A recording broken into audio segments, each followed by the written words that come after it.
సంస్థాగత నిర్మాణ సన్నాహక సమావేశం ఈరోజు పెట్టడం జరిగింది తొర్రూరు మండలంలో. దీనికి అందరూ కూడా వచ్చినారు.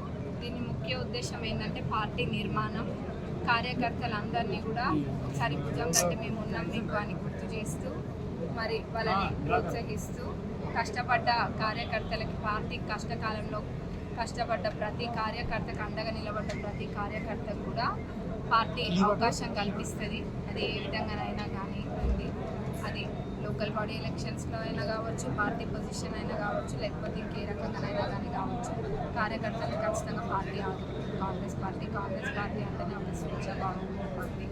ఇది ఒక మహాసముద్రం లాంటిది. ఇందులో ప్రతి ఒక్కరికి కూడా అవకాశాలు అనేది ఉంటాయి.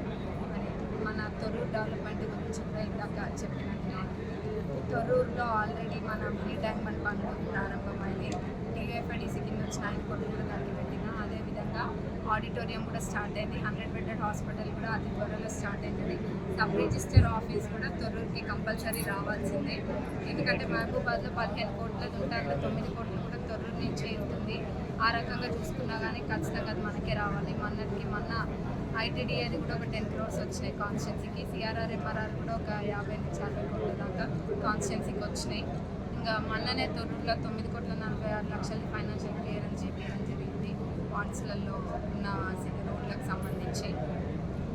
ఇంకా ఏ డెవలప్మెంట్ అయినా కానీ ఇదే విధంగా ముందుకు తీసుకెళ్తాను తొర్రూరు ప్రజలందరికీ కూడా మాటిస్తున్నాం. అన్నిటికన్నా ముఖ్యంగా కార్యకర్తలందరూ కూడా, కాంగ్రెస్ కుటుంబ సభ్యులందరూ కూడా ఒకటే మాట పైన ముందుకెళ్తూ పార్టీకి మంచిగా ఉంటే పార్టీ కూడా అదేవిధంగా కార్యకర్తల్ని కాపాడుకుంటుంది.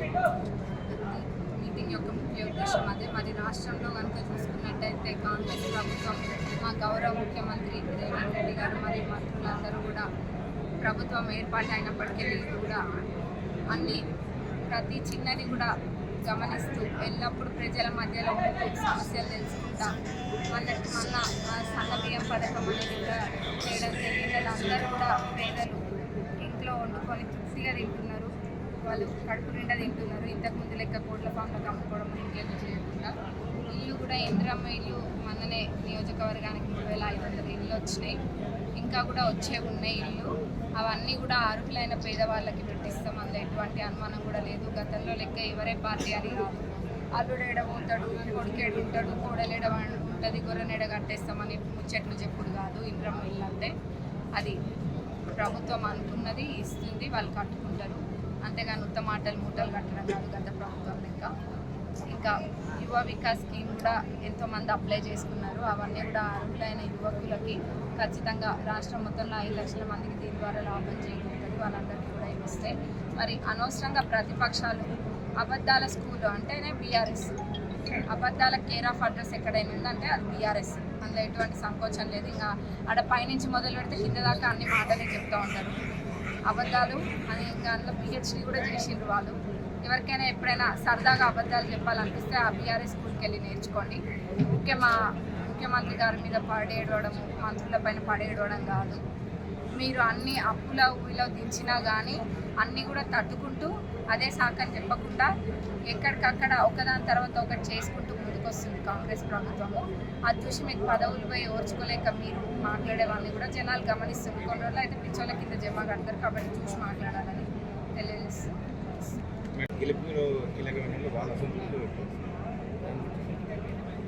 చెప్పిండ్రు అన్న వస్తే నా దగ్గర రమ్మనండి, నేను ఉన్నా కదా మాట్లాడతాం మా వాళ్ళతోటి.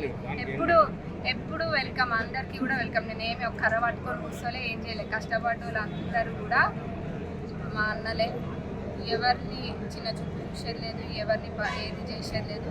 మా అన్నలకి ఏ బాధ వచ్చినా ఈ చెల్లె దగ్గరకు వచ్చి చెప్పుకోవచ్చు. ఇంతకన్నా ఏం కావాలన్నా.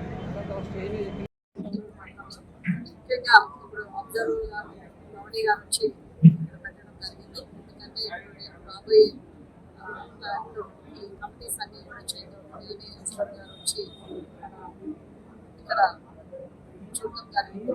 సో అదేవిధంగా కూడా పార్టీ తీసుకెళ్ళాలి. మరి మన గ్రామాలకి పథకాలు ఎట్లా చెప్పుకోవాలి, ఎందుకంటే ఎంతో మంచి పథకాలు ఇస్తుంది మన కాంగ్రెస్ గవర్నమెంట్. కానీ అది చెప్పుకోవడంలో మనం ఇంకా వెనకబడి ఉన్నాం. ఎందుకంటే టీఆర్ఎస్ లాగా ఇంత అభివృద్ధి చేసి ఒక భారత చెప్పుకునే ప్రభుత్వం కాదు. మనం ఎంతవరకు చేస్తామని చెప్పుకోవడం సో అదే తప్పకుండా మేము ఈ కోఆర్డినేటర్లు కూడా వేయడం జరిగింది. గ్రామంలో ఒక కోఆర్డినేటర్ని, ఒక ఎంపీటీసీ పద్ధతి కోఆర్డినేటర్ని, అదేవిధంగా మండలానికి ఒక కోఆర్డినేటర్లు. అంటే ఇప్పుడు ఈ కోఆర్డినేటర్ మీటింగ్ వచ్చిన వాళ్ళందరూ కూడా గ్రామ పంట అధ్యక్షులు కూడా వచ్చారు. సో అన్ని కంపెనీస్ వాళ్ళు కూడా వచ్చారు. ఈ రోజు వాళ్ళ అన్ని కంపెనీస్ పెట్టి క్లస్టర్ వైజ్ పెట్టి వాళ్ళందరినీ ఇంట్రడ్యూస్ చేయడం జరిగింది. సో దీని ప్రకారం మా కోఆర్డినేటర్స్ అందరూ కూడా గ్రామాల్లో గడప గడపకి తిరిగి పథకాలన్నీ కూడా గడప గడపకి తీసుకెళ్ళడం జరుగుతుంది.